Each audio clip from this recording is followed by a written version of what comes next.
Assalamualaikum warahmatullahi wabarakatuh. Teman-teman semua, gimana sehat semua pagi ini? Semoga dalam kondisi sehat ya. Kali ini saya berbagi informasi berkaitan dengan nutrisi untuk tanaman ya teman-teman. Ya sebaiknya kita tahu ya nutrisi vitamin supaya tanaman kita bisa tumbuh subur, baik dan menghasilkan ya teman-teman. Selamat menyimak ya teman-teman. Mudah-mudahan informasi ini bermanfaat ya. Nah, ini kebetulan untuk contoh tanaman yang ada di sini salah satu adalah tanaman cabai ya teman-teman. Nah, ini contoh tanaman cabai dalam kondisi sehat ya teman-teman. Jadi, untuk kondisi kita bisa melihat dari daunnya yang rimbun dan buahnya yang lebat ya. Nah, ini kondisinya seperti ini. Ini kebetulan saya ambil kondisi di tempat palawija ini di daerah istri saya waktu itu. Dan ini tanaman cabainya bagus sekali ya teman-teman, subur dan buahnya betul-betul lebat dan sangat bagus sekali. Ini dapat dipastikan bahwa tanaman cabai ini dikelola atau dijaga ya, diurus, dirawat dengan baik ya, menggunakan berbagai nutrisi tanaman ataupun anti hama atau insektisida ya teman-teman. Nah, selain itu juga ini saya akan tunjukkan kondisi buah cabai yang kurang sehat atau tidak sehat ya teman-teman. Nah, ini biasanya untuk kondisi cabai yang tidak sehat ini dia ketika masih di pohon itu mengalami kering ya, kering buah namanya ya teman-teman. Kering buah, jadi dia dari mulai pangkal sampai ujung cabai itu kering, keriput, dan nanti lama-kelamaan ini jatuh ya teman-teman. Ini menandakan bahwa kondisi tanaman cabai kita ya tidak sehat ya, tidak sehat. Jadi kita harus berhati-hati, dan ini bisa kita atasi lebih awal dengan cara memberikan nutrisi pada tanaman ya. Banyak ya teman-teman nutrisi untuk tanamannya. Kita bisa beli di toko-toko pupuk atau toko-toko obat-obatan, atau kita bisa meracik kalau yang suka organik ya. Nah, dan ini yang mau saya sharing dengan teman-teman. Mungkin di konten sebelumnya sudah ada ya teman-teman, tapi ini saya biar lebih jelas lagi, saya akan sharing dengan teman-teman, yaitu fungisida atau nutrisi untuk tanaman gandasil daun ya. Karena kemarin pada konten sebelumnya saya menggunakan gandasil daun ya untuk pertama mengatasi hama pada tanaman jeruk ya, mengatasi hama dengan insektisida ya. Tapi untuk vitamin daunnya saya menggunakan gandasil daun. Sudah saya sharing di konten sebelumnya ya teman-teman. Silahkan bisa melihat ya. Dan ini bentuk atau bungkus ya dari gandasil daun seperti ini. Gandasil D ya, tidak disebutkan gandasil daun tapi gandasil D.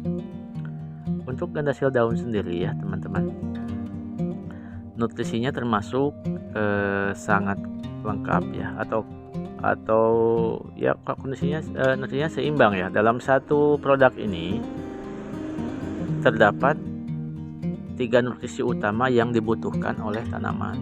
Kalau di bidang tanaman itu menyebutnya itu NPK ya, NPK. Jadi di sini cukup lengkap ya ininya untuk kandungannya. Jadi penggunaan gandasil daun ini adalah sangat bagus ya, dan disebutkan oleh beberapa petani juga bahwa gandasil ini termasuk pupuk daun yang lengkap. Kenapa pupuk daun yang lengkap? Karena dalam satu kandungan tadi saya sebutkan banyak nutrisinya ya. Jadi untuk pada awal penanaman sangat disarankan untuk meningkatkan atau untuk menjaga kondisi tanaman kita menggunakan gandasil daunnya tahap awal. Dan selanjutnya tadi saya bilang ya, ini kandungannya ini teman-teman bisa baca ya di belakangnya, di belakang bungkusnya itu kita bisa melihat ada yang namanya NPK. NPK ini dalam dunia pertanian ini adalah nutrisi yang sangat dibutuhkan oleh tanaman ya teman-teman.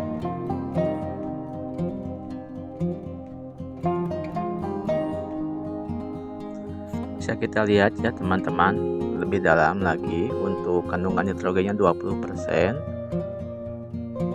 fosfor atau P2O3 nya 15%, dan kaliumnya 15% ya teman-teman.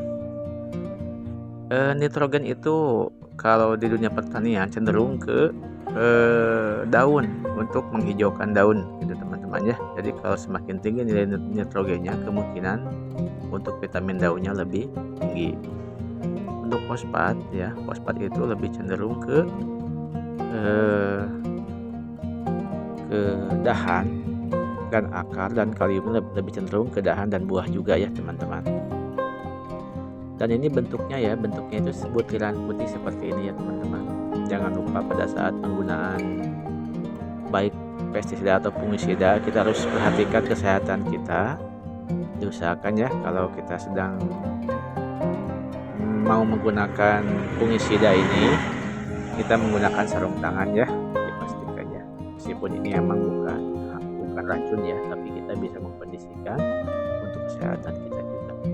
Nah, bentuknya butiran putih seperti ini. Biasanya penggunaannya ya teman-teman, kalau dalam 1 liter air itu cukup 1/4 sendok aja, 1/4 sendok makan ya, sedikit aja itu, karena emang ini sangat tinggi kandungan daripada bahan aktif untuk nutrisinya.